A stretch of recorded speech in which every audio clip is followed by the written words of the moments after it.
Mahina ba ang breast milk supply mo? Hi! Nurse Yeza here, ang inyong nurse na gabay sa inyong pagbubuntis at pag-aalaga kay baby. Isa din ba kayo mga sisi sa mga mommies na talaga namang nai-stress dahil mahina ang inyong breast milk supply at sa tingin ninyo ay hindi satisfied si baby sa milk na nakukuha niya? Bilang isang ina, hangad natin ang best para sa ating baby. Sinisikap natin na mapa-breastfeed si baby kahit paminsan ay nahihirapan tayo. Well, alam kasi natin kung gaano ka-importante para kay baby ang breast milk ng isang ina. Ano nga ba ang benefits ng breastfeeding para kay baby? Una ay ideal na nutrisyon. Ang gatas mula sa ina ay nagbibigay ng perpektong nutrisyon para kay baby.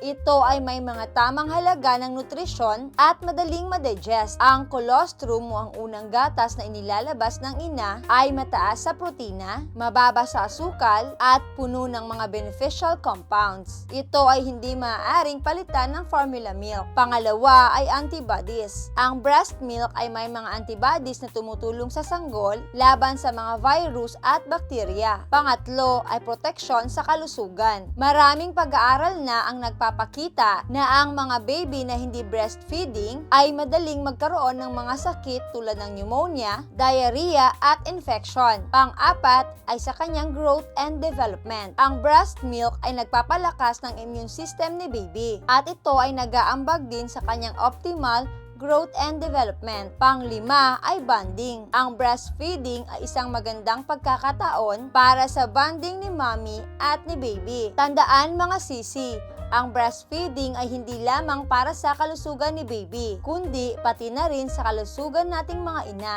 Kaya magpatuloy lang sa inyong pagbe-breastfeeding at mag-consult sa inyong doktor o lactation consultant kung may mga problema. Well, ngayong alam na natin mga sisi ang mga benefits ng breastfeeding, ay mahalagang alam din natin ang mga dahilan kung bakit humihina ang supply natin ng breast milk. Malay natin, ginagawa pala natin ang iba sa mga ito, kaya mahina ang supply natin. Ano ang mga dahilan kung bakit mababa ang breast milk supply ng isang ina? Una ay ignoring your health. Ang infection or iba pang health condition gaya ng low thyroid function o hypothyroidism at anemia ay maaring maging sanhi kung bakit konti lang ang breast milk supply ng katawan. Pangalawa ay experiencing stress. Physical, emotional, and psychological stress can reduce your supply of breast milk. If you're concerned with privacy during breastfeeding, you may feel self-conscious or embarrassed. These feelings can interfere with letdown. Other causes of stress like anxiety, pain, financial difficulty, and relationship troubles can also add to lower your breast milk supply. Pangatlo ay diet. What you eat can affect your overall health and your milk supply. Kaya mahalaga ang kumain ng tama at uminom ng maraming fluids during the day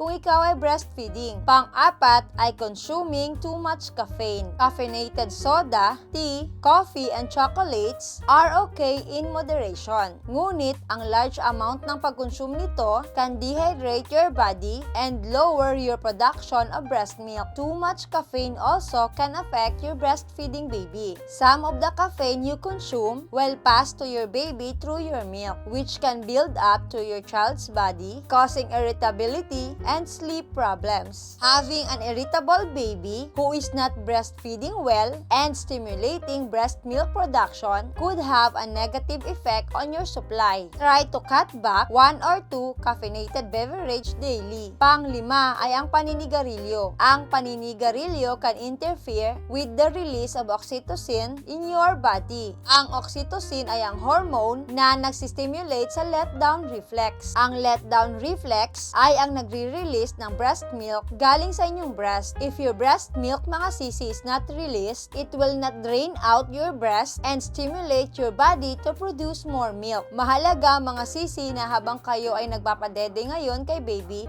ay iwasan muna ninyo ang paninigarilyo. Pang-anim ay ang pag-inom ng alak. Ang pag-inom ng alak at ang paninigarilyo ay maaaring makaapekto sa inyong letdown reflex. Kapag si baby ay hindi masyadong dumidede, ay hindi din magpuproduce ang inyong katawan ng mas marami pang breast milk. Not only alcohol can decrease the amount of your breast milk supply, but excess alcohol can affect your ability to attend to your child's needs. Alcohol also passes into your milk, which can put your baby at risk for developmental delay. Pang-pito ay ang medications. Maraming mga gamot ang safe namang inumin during breastfeeding, pero may mga ibang gamot na nagko-contribute o maaring maging dahilan kung bakit mahina ang inyong breast milk supply. Kaya mahalaga pong sabihin niyo po muna sa inyong mga doktor kung anong gamot po ang inyong tinitake. Kasi baka ang gamot na yon ay naging dahilan kung bakit mahina na ngayon ang inyong breast milk supply. Ano naman po ang mga paraan para mapadami ko ang supply ng aking breast milk? Una ay magpadede ng madalas. Ang pagpapadede ng madalas ay nagpapalabas ng hormones na nagpapalakas sa inyong breast milk production. Pangalawa, mag-pump sa pagitan ng feedings. Ang pagpapump ng gatas sa pagitan ng mga feedings ay nakakatulong din sa pagpapalakas ng inyong breast milk supply. Ang ginagawa ko po mga sisi ay every 3 hours po akong nagpapump. Minsan kasi may mga times na talagang tulog si Baby Yona at hindi siya makadede sa akin.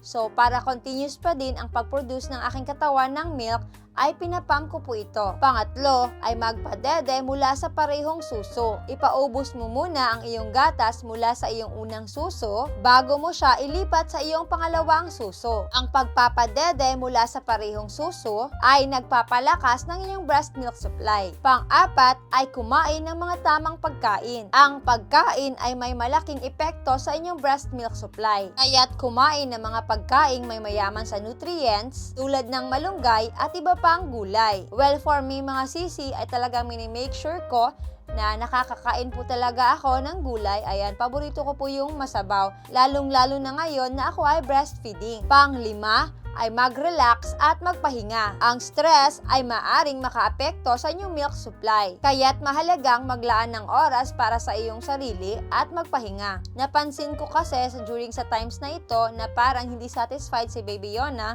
sa milk na nakukuha niya. Pang-anim ay uminom ng sapat na tubig. Ang pag-inom ng sapat na amount ng tubig ay nakakatulong para sa inyong hydration at sa pagpapalakas ng inyong supply. Mahalaga po talagang hydrated tayong mga breastfeeding moms. Ang ginagawa ko po mga sisi ay bago po ako magpadede, ay umiinom po muna ako ng tubig. At after magpadede ay umiinom din po ako ng tubig. By the way, mga sisi ay mahalaga din po ang tamang pagpili ninyo ng breast pump na gagamitin ninyo. Piliin po ninyo ang convenient para sa inyo. Yung double electric breast pump pala galing ng Yubo ang gamit-gamit ko. Tandaan mga sisi na ang bawat ina ay may iba't ibang supply ng milk. Kaya't huwag kang mag-alala kung minsan ay mukhang kulang ang iyong supply. Magpatuloy lamang sa pagpapadede mga sisi at huwag agad sumuko. Mag-consult sa inyong doktor or lactation consultant kung may mga katanungan pa kayo. Again, ako po si Nurse Yeza, ang inyong nurse na gabay sa inyong pagbubuntis